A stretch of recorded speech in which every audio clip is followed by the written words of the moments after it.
Alors, le problème qu'on rencontre avec les études ésotériques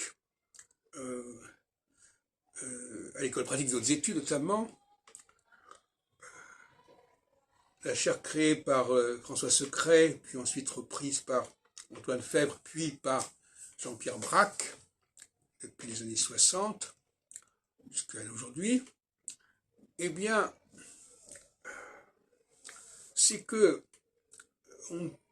à la différence d'autres domaines où l'historien a le droit de remonter à nos jours, quand on fait une histoire de la physique, on a le droit d'étudier quels étaient les éléments de la physique au Moyen-Âge ou à la Renaissance, et comment ils préparaient l'épanouissement et l'essor de la physique moderne.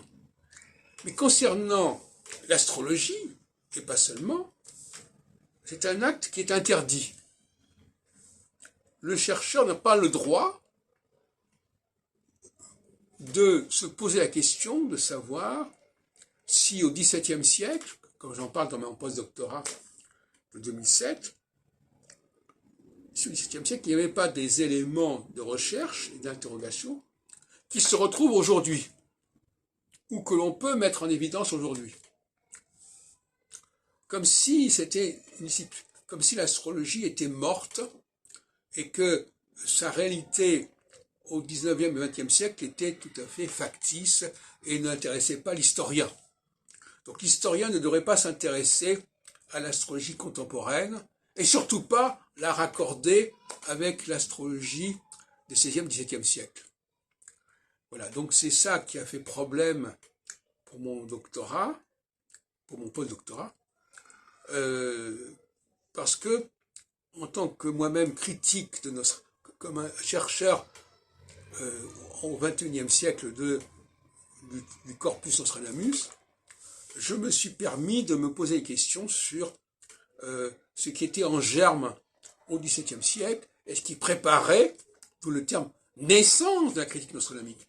Pourtant, dans mon intitulé, c'était très clair.